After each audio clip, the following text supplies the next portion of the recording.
अस्सलाम वालेकुम स्टूडेंट, कैसे हैं? खैरियत से हैं? ठीक हैं?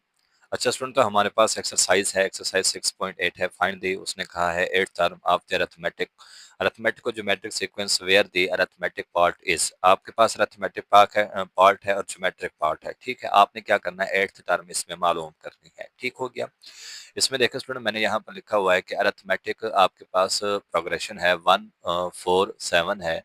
उसके बाद A1 किसके बराबर है 3 के, और D किसके बराबर है 3 के। ठीक है, सॉरी A1 आपके पास 1 के बराबर है। और यहाँ पर ज्योमेट्रिक प्रोग्रेशन में आपके पास पहले टर्म क्या है, B इज इक्वल टू 5 है, इसको मैंने B का नाम दिया है। और आपके पास second term divided by first term आपके पास 2 आया है। और यहाँ से कॉमन डिफरेंस कैसे निकाला, second term minus first term, 4 में से 1 चला जाए, बाकी कितने बचेंगे स्टूडेंट, 3 बचेंगे। ठीक हो गया।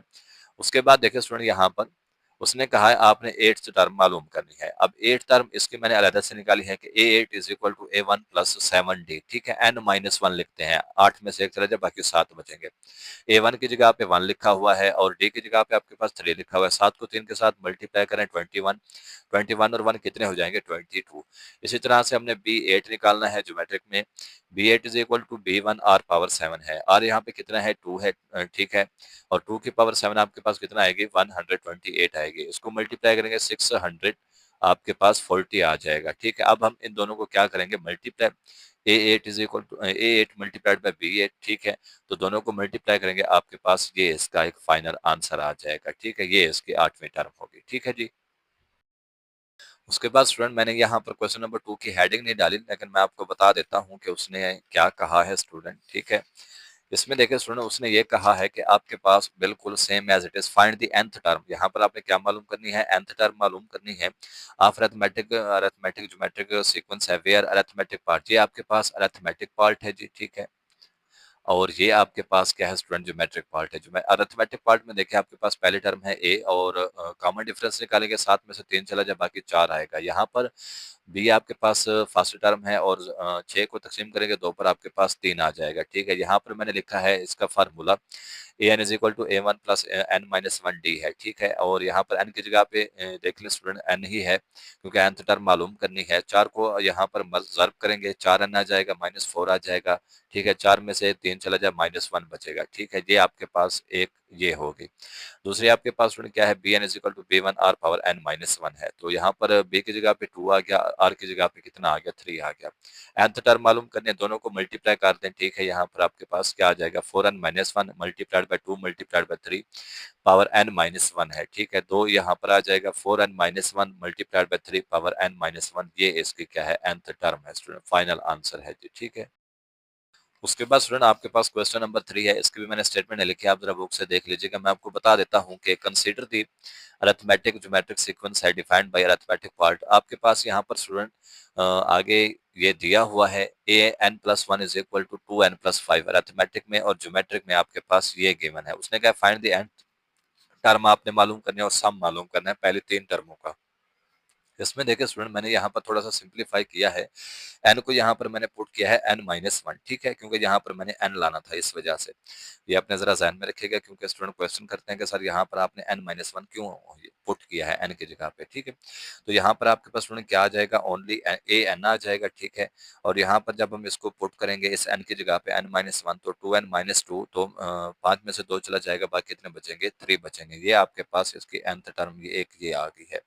उसके बाद देखिए स्टूडेंट, ज्योमेट्रिक प्रोग्रेशन में भी n-2 is equal to 1/n-3 power n है।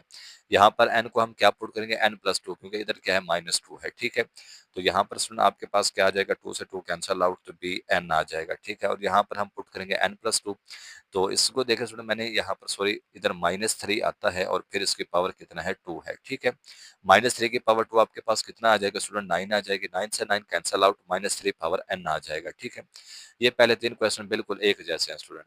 और यहाँ पर देखें an bn is equal to, हमने इन दोनों को आपस में क्या करना है, ज़र्ब कर देना है। ये आपके पास इसका आंसर है एक, क्या भाई, के ज्योमेट्रिक प्रोग्रेशन की nth टर्म है दोनों की। ठीक है, an bn। ठीक है, लेकिन उसने आगे ये कहा है कि आपने क्या मालूम करना है, इसके पहले 3 टर्म है दोनों की। ठीक है, यहाँ पर देखिए स्टूडेंट, n को हमने 1 पुट करना है, जो हमने ये वाला फार्मूला मालूम किया था, ये वाला हिस्सा। ठीक है, और इसमें भी ये वाला हिस्सा bn इज इक्वल टू, और इसकी ये होल पावर। ठीक है, इसमें देखिए स्टूडेंट, मैंने यहाँ पर लिखा है कि एन की जगह पे 1 पुट करते जाएं, आपके पास 2 प्लस 3 कितना आ जाएगा 5, ये आपके पास पहली टर्म है। एन की जगह पे 2 पुट करें, 2 टू द 4, 4 प्लस 3 कितना आ जाएंगे 7, ये आपके पास सेकंड टर्म है। इसी तरह से ए 3 आप पुट करें, 3 टू द 6 आ जाएगा, ठीक है। 3 और 3 6 और 3 कितने हो जाएंगे 9, ये आपके पास इसकी तीसरी टर्म है। इसी तरह से स्टूडेंट आपने ज्योमेट्रिक प्रोग्रेशन में करना bn is equal to -3 power n है, ठीक है। एन की जगह पे 1 पुट करें, आपके पास वही आंसर आएगा, ठीक है जी। और उसके बाद n की जगह पे 2 पुट करें, -3 का स्क्वायर ये आपके पास 9 आ जाएगा। b3 -3 की पावर 3 है, 3 3 दा 9, 9 3 दा 27, ये आपके पास b3 आ गया, ठीक है स्टूडेंट। और इसका क्वेश्चन नंबर 4 जो है वो भी मैंने अपलोड किया है, और उसकी जो 5वीं जोश थी वो उसमें मैं भूल गया था, ठीक है, लेकिन की थी मैंने, ठीक है। तो वो जो 5वीं जोश है वो भी मैं इसी में ऐड कर दूंगा, ठीक है स्टूडेंट। तो आप लोग देख लीजिएगा, ठीक है। आज की वीडियो यहाँ तक है, बाकी इंशाल्लाह कल करेंगे। तो अल्लाह हाफ़िज़। अस्सलाम वालेकुम स्टूडेंट, कैसे हैं, खैरियत से हैं, ठीक हैं। अच्छा स्टूडेंट, तो ये हमारे पास एक क्वेश्चन रह गया था एक्सरसाइज का, ठीक है, 6.8 एक्सरसाइज। उसमें ये जो हमने क्वेश्चन नंबर 4 स्टार्ट किया था उसमें ये हमने इसके 4 चीजें तो सॉल्व की थी, लेकिन 5वीं की शायद मैं वीडियो अपलोड नहीं कर सका, ठीक है। तो आप देख लें, मैं ये दोबारा अपलोड कर रहा हूँ। इसमें देखिए कि आपके पास यहाँ पर हम इसको सेपरेट करके लिखेंगे 1.1 जो प्लस है 4.1/3 plus 7.1/9, 10 multiplied by 1/27 plus up to so on. बाकी मेथड सेम है कि अरिथमेटिक पार्ट को अलग से लिखना है, ज्योमेट्रिक पार्ट को आपने अलग से लिखना है, ठीक है। और यहाँ पर देखें आपके पास जो पहली टर्म है a1 है, ठीक है। और यहाँ पर आपके पास जो पहली है वो क्या है b है, ठीक है। कॉमन डिफरेंस निकालेंगे, 4 में से 1 चला गया, बाकी आपके पास कितना आएंगे 3 आएंगे। और यहाँ पर कॉमन रेशियो है ज्योमेट्रिक में कि आपके पास 1/3 है। बाकी यहाँ पर हमने अरिथमेटिक का ये फार्मूला लिखा है कि an is equal to a1 plus into n minus 1 d है। a1 की जगह पे हमने लिखा है 1 और d की जगह पे हमने क्या लिखा है 3।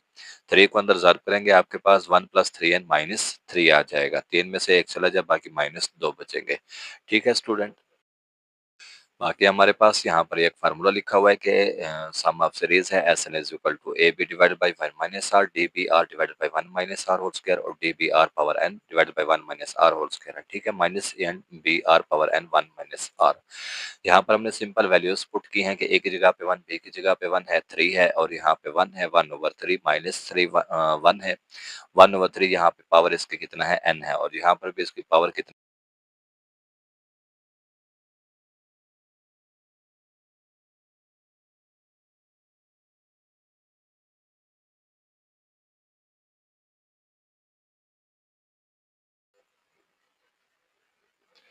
अच्छा स्टूडेंट, तो देखिए हमारे पास ये फार्मूला है S N is equal to A B divide by 1 minus R, ठीक है। ये मुकम्मल सम ऑफ सीरीज का फार्मूला है हमारे पास।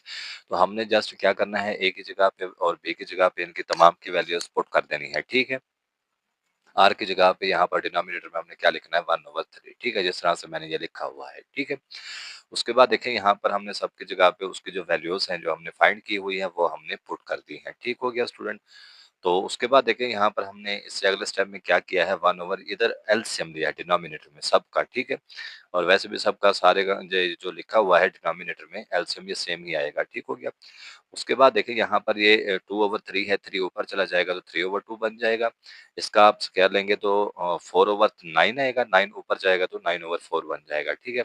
यहाँ पर भी उसी तरह से ये ऊपर चला जाएगा, ठीक है, क्योंकि बटे के नीचे बटा लिखा हुआ है, ठीक है, डिवाइड के नीचे दूसरा डिवाइड है, तो ये ऊपर चला जाएगा। 9/4 मल्टीप्लाइड बाई 3 1/3 इसकी पावर n आ जाएगी, ठीक है।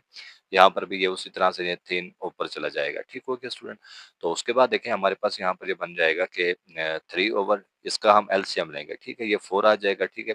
यहाँ पर 2 आएगा तो 2 को 3 के साथ ज़र्ब करेंगे तो कितना आ जाएगा 6, 6 और 9 कितना हो जाएंगे 15/4 आ जाएगा, ठीक हो गया। -9/4 है, यहाँ पर 1 ओवर, अब ये किस तरह से बना, 3 की पावर यहाँ पर 1 है, ठीक है। जब ये नीचे जाएगी 3 की पावर n एक है और 3 की पावर -1 ये दूसरी होगी, ठीक है। ये 3/2 बाकी ये सेम एज इट इज लिखा हुआ है। तो ये आपके पास इसका क्या स्टूडेंट लास्ट वाला आंसर है, ठीक हो गया जी।